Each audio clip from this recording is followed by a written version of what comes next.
And hello, everyone. My name is Tim Mikhelashvili. Welcome to this informal live on LinkedIn, YouTube, and Facebook. This is day 3 of the promo week for an event that you need to know about. If you're in healthcare in particular, if you work in pharma, biotech, and medical affairs as well. The Medical Affairs Innovation Olympics event.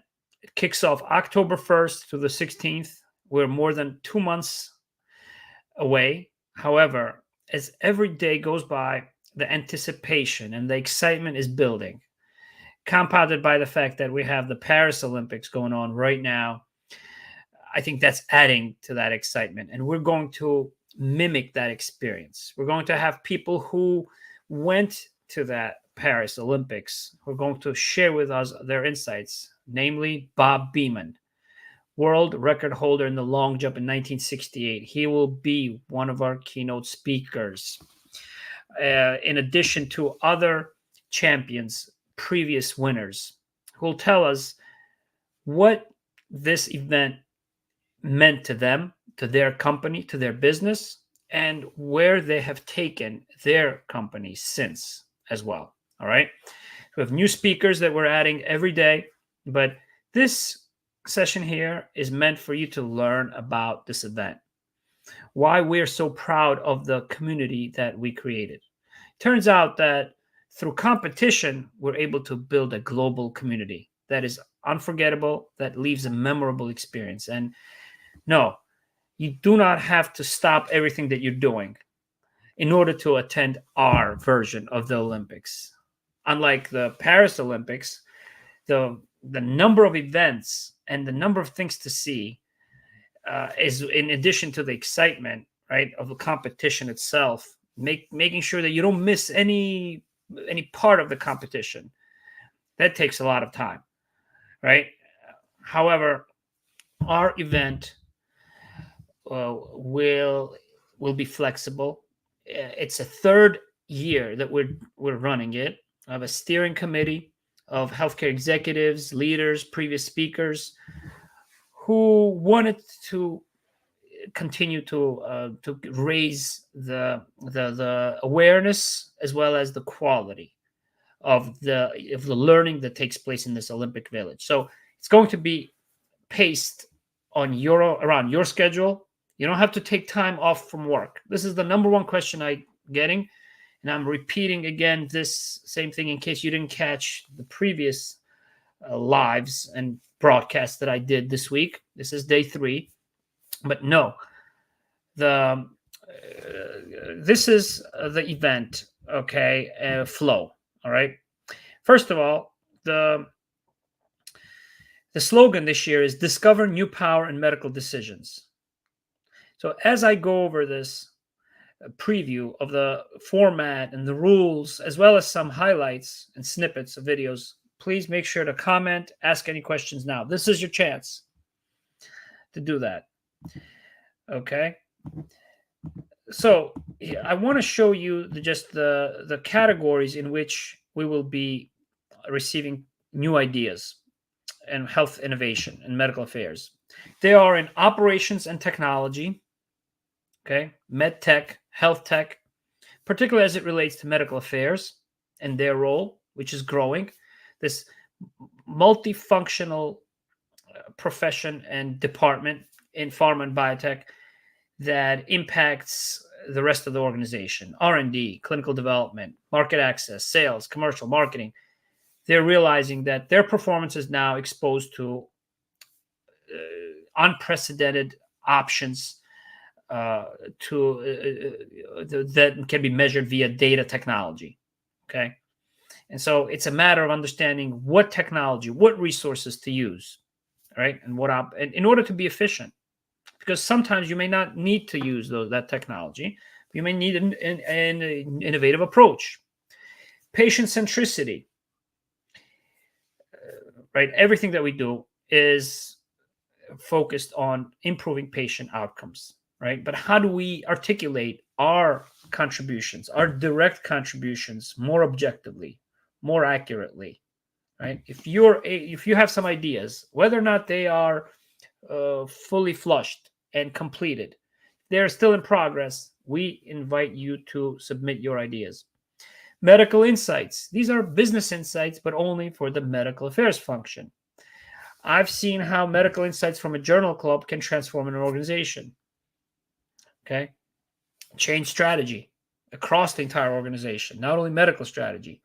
How do you really not just repeat the same information that drives a medical decision to a physician that you see you want to educate, that they may find from, let's say, various different sources of data that they themselves have access to, ChatGPT, AI, various different technology, MedPage Today, or various different journals online, right? Or Twitter journal clubs or social media as well.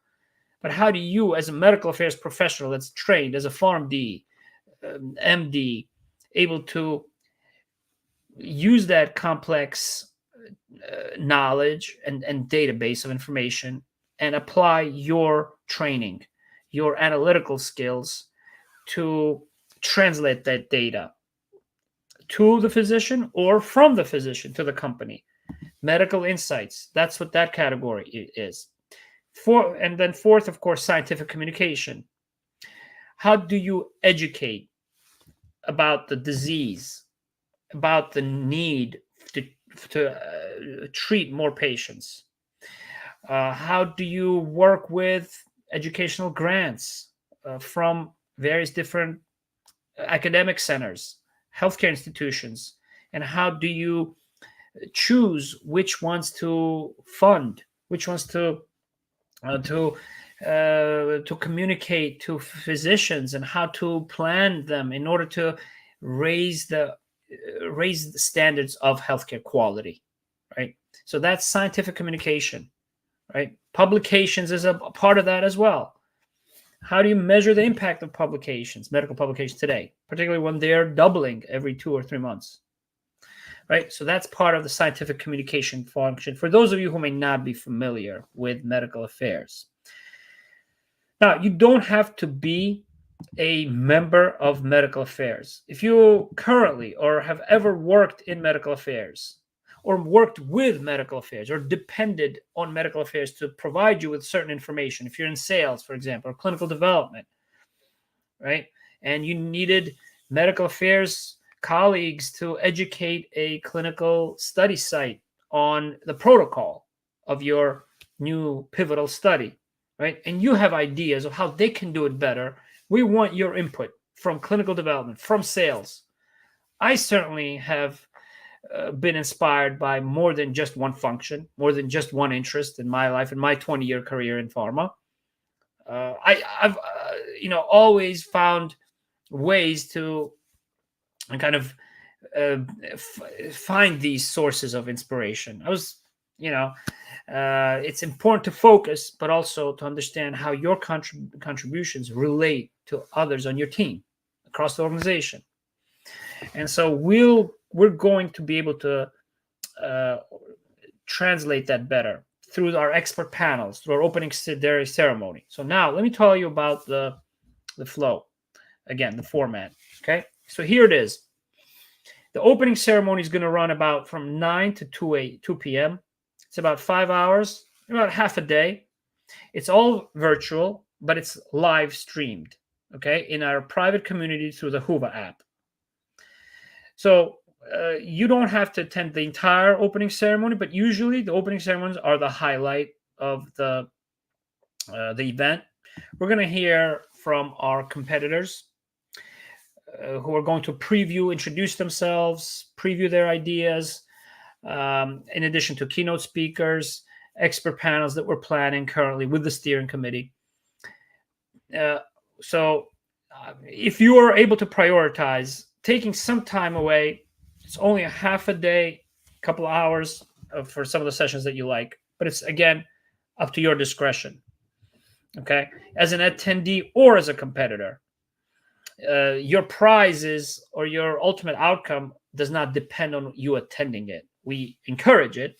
Okay. And I'm going to show you snippets and videos for why we love the opening and closing ceremonies. All right. So that's going to take place October 1st. October 4th will be the voting. That Friday, the expert judges will be directed to vote. But what happens during that week? Well, during that week, what happens is all within your control as a competitor, as an attendee. So, again, you interact with competitors, you ask them questions as a judge, as an attendee as well, right? You can ask questions, get them addressed, but you do it in a virtual platform. We have competition, we share articles together, polls, surveys. On average, a typical attendee for the last 2 years exchanged 30 messages with other people throughout the 2 weeks. All right. And so this is a very active kind of, an engaging type of a community, right? That forms at your own pace. Now, we have, as a result of the voting, across these 4 event categories, some will be eliminated, but they will still be eligible to receive special recognitions. Round 2 begins October 7th, the next week. And then during this time, not only are you able to share, write messages to each other, but as an attendee, as a competitor in particular, you can set up group meetings. You can add your sessions onto the agenda, so that everyone who's part of the Innovation Olympics can hear your idea, right? And it'll be recorded. So if somebody can't attend, they can listen to the message, and they will hear announcements. They will get notifications from me as the organizer, all right, and from us as the steering committee. So the second week ends October 11th with a vote, and that's when we'll have our semifinalists in each of the 4 categories, who will then go on and compete in live streams. So everything prior to this, other than the opening ceremony, is at your own pace, on demand. It's just the semifinals and the finals will be streamed live, where competitors will receive their feedback, evaluation in real time, their votes in real time. Whereas before, the expert judges have one day to vote, about 12 hours, to account for differences across the globe, time differences, geographic differences. Now is the exciting part during the semifinals, when they receive their feedback in real time. Okay. And each of the winners will receive $1,000 from Amadev Pharma, a gold medal sponsor and organizer of the event.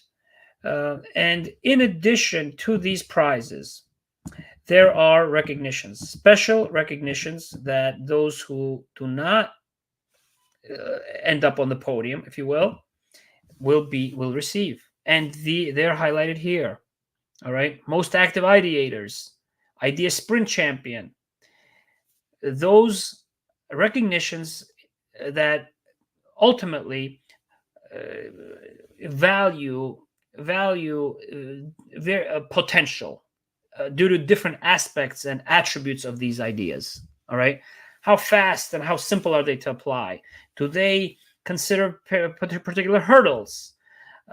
Is there a long-term benefit, or is it an idealistic, very lofty concept that has a vision, but that might not be that realistic, but may merit attention?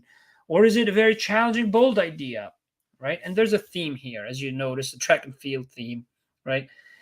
So ultimately, that's the value proposition for the attendees as well as to the competitors. Now, what about sponsors? There are sponsorship packages still available. We have Eversana, an end-to-end commercialization, medical affairs, and pharma consulting company. That's our sponsor, our silver medal sponsor. We have a gold medal sponsor, the Medical Affairs Professional Society. It's a global society that's dedicated to elevating this profession, that numbers 10,000 members. Okay, largest global nonprofit association that's sponsoring this event. And we have media partners, MIMA, My Medical Affairs in Australia, as well as Bullpen, which is an exclusive community of executives in pharma and founders, as well as chief CXOs, executives, leaders. Okay. So these are some of the people that will be attending, will be providing you with feedback. So it's a tremendous exposure opportunity for you if you are a current employee, consultant in pharma, in life sciences, or if you're an aspiring one who's looking for partners, for job opportunities, for business opportunities. All right. That's apart from the innovation that takes place. And now I want to share with you just some of the snippets, some of the highlights. Again, what I'll post here is a reminder to sign up today. This is a unique, unforgettable experience. Again, the early bird discount pricing ends tomorrow. Okay. But the one important advantage that you can take here and consider is that even though the event starts October 1st, the app is live today. The app is already live. We have competitors who are already posting icebreakers, building their idea pages that are dedicated to them. So you have an advantage to communicate with leaders and peers in an unforgettable and a very different setting, right? I call this deep networking, right? Due to the setting, right? Why is it that people tend to remember certain contexts, certain experiences? It's because of the environment, right? And that's what we're creating, as well as a shared experience. You have exclusive insights. The recordings will be held for 3 months after the event, and you get industry expert feedback, right? That's unparalleled. We have 2 life science investors, seasoned investors, angel investors, and venture capital investors as well, who are among our judges this year.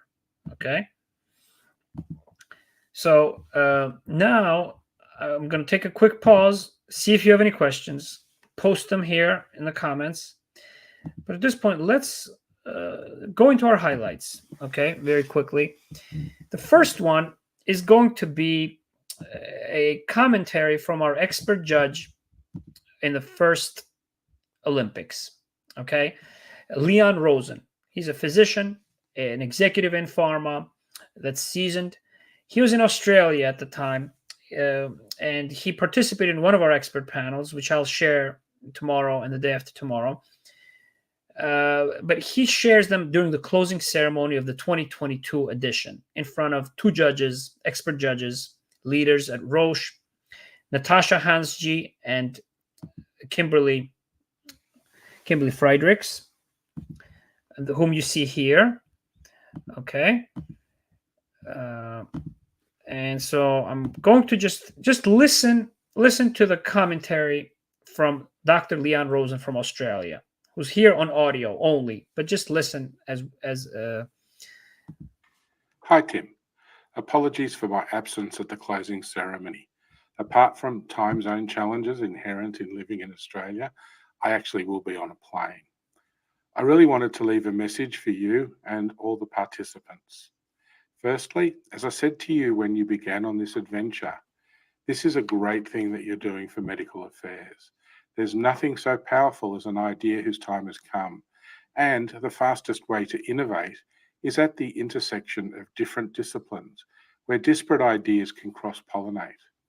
The bringing together of medical affairs and sport was a flash of inspiration.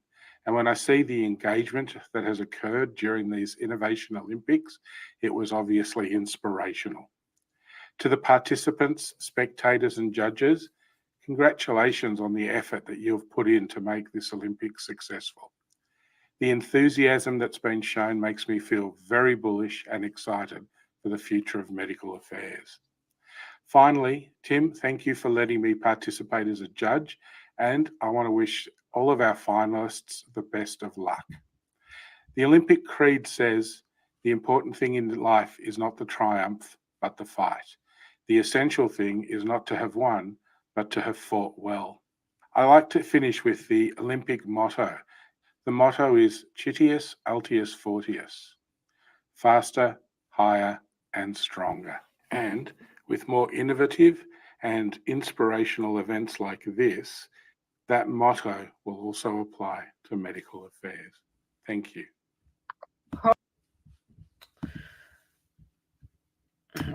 Okay, what a great overview, right, of the potential of this event. The fastest way to innovate is at the intersection between different disciplines, right, that cross-pollinate, as he termed it, Leon Rosen. So now what I'll share with you is another clip from Chris Cook.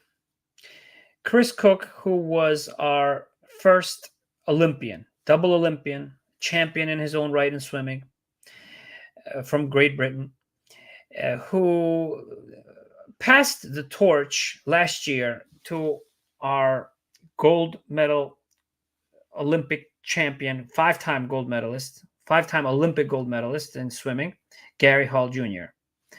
Okay, and so watch this presentation, right? It's a very short commentary from Chris Cook, who also provides his summary, and his perspective on the theme last year, right? The theme around access, continuity, and quality of healthcare. All right.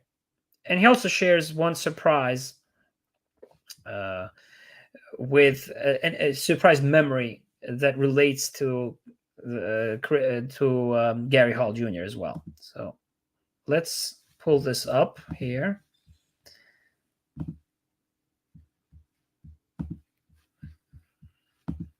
And here it goes. Hi, my name is Chris Cook, a double Olympian, and I have the pleasure today of handing over the baton from last year's event to this year's event to a true legend of our sport, Gary Hall Jr. I'll come on to that in a little bit. But before I do, I would just like to say a few minutes about connecting last year to this year. Dare to Share for Healthcare was our theme last year, and it was a massive success. Collaboration was key, it was crucial. And we realized in the whole process that it is more than just a competition. If you go back and have a look at some of the comments that were made by people who attended, you'll be here as well. We realized it was more than just a competition. Just like the Olympics, there's so much more to it. Just like yourselves, you are in a highly competitive environment with lots of movement. We find that in sport all the time. But actually the key is to work together, to come together, and to push each other to be the best we possibly can be. There's no difference with this year's event either. This year is Reclaim Our Health, Revive Our Planet. Under the theme of access of care, continuity of care, and quality of care, this year sets out to be another build upon all the great stuff we did last year, but also to start to listen to what is the problem. We're not going to be successful unless we focus on the future healthcare of our children. I'm going to say that again. We're not going to be successful unless we focus on the future healthcare of our children. So we're really talking about longevity here.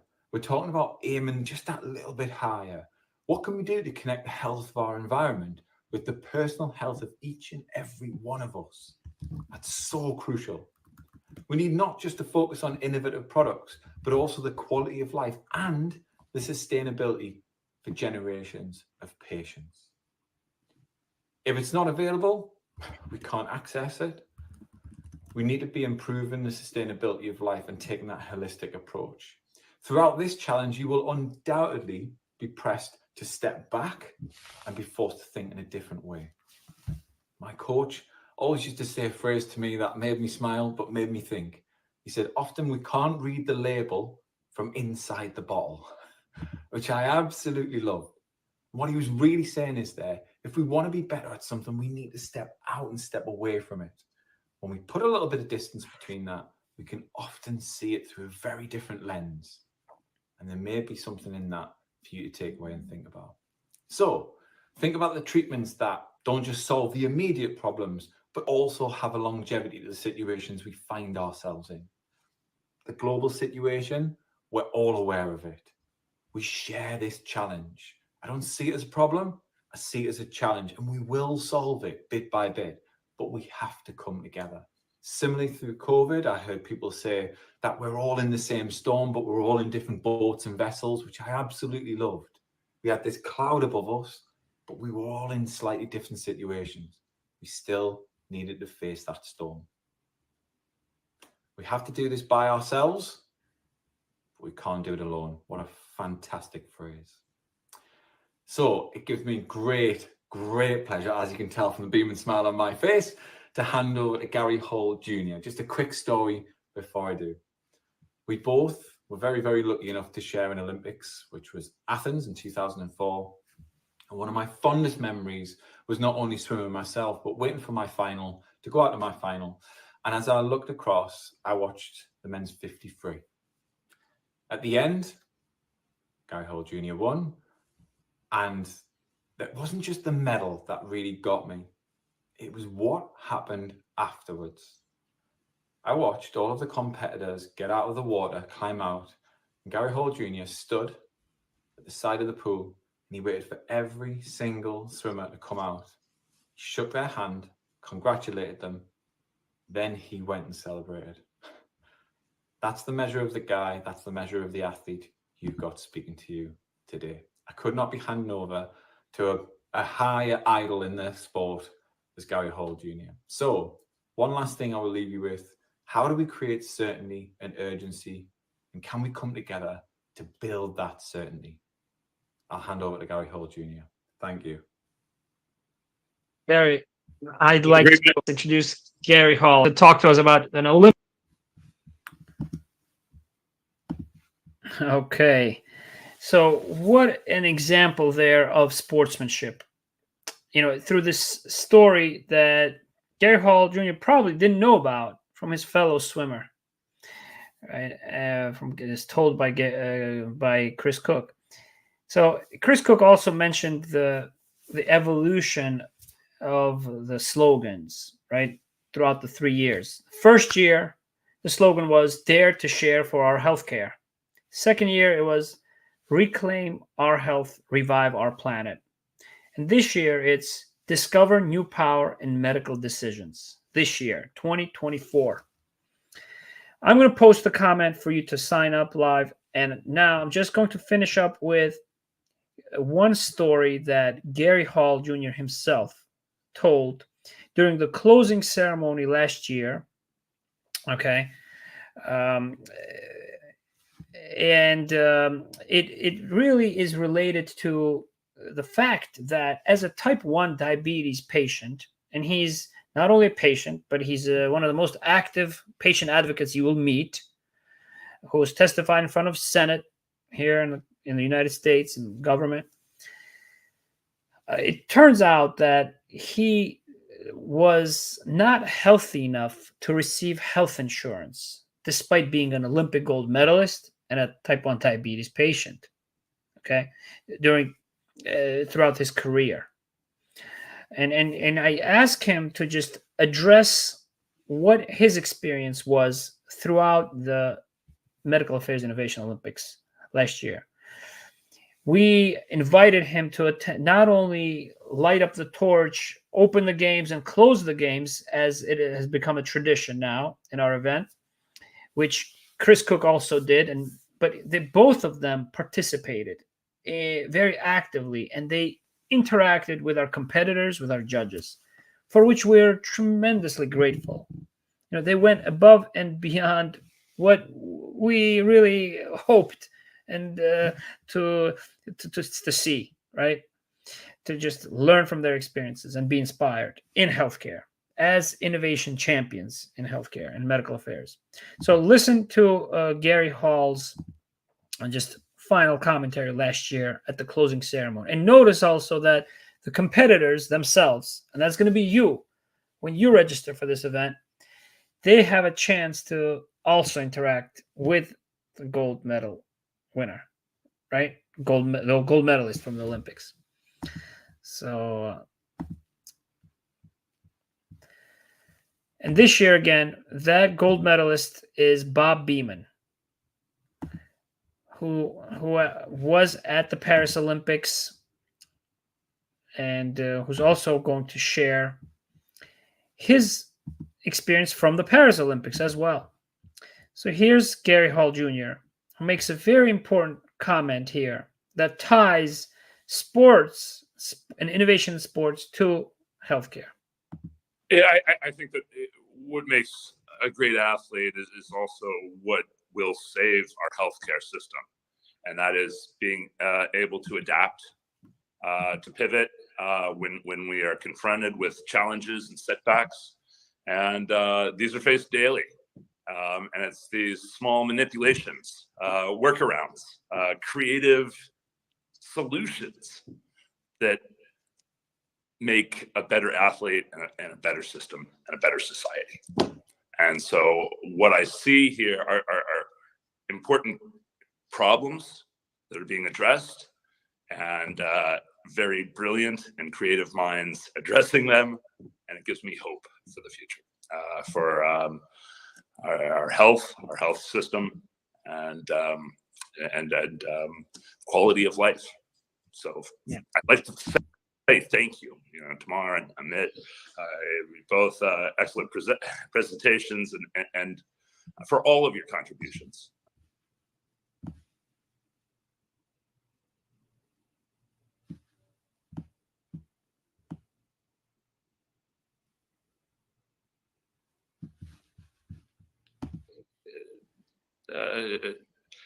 Necessary to thank the host, and so that's you, Tim. Thank you for putting this together, putting this on. Thank you to Amadea Pharma and your contributions to making this happen. And with that nod of gratitude, I hereby declare that the Medical Affairs Innovation Olympics of 2023 is officially closed. Congratulations to the competitors and good luck.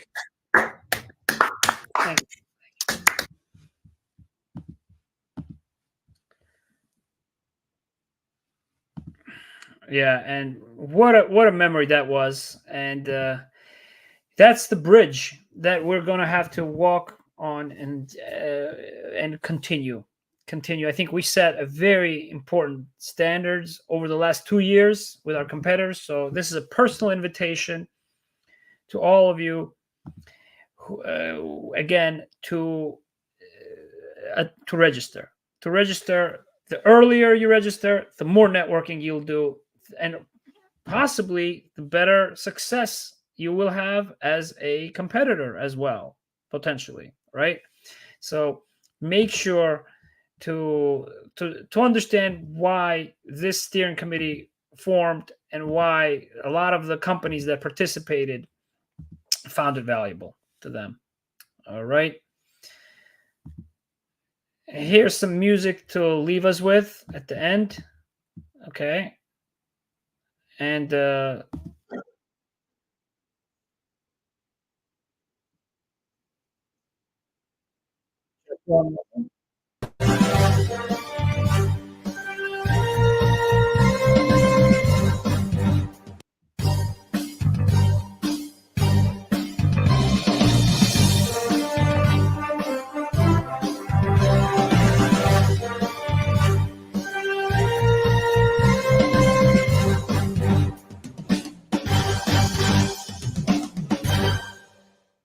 we're going to hear from an Olympic champion, a 5-time Olympic champion.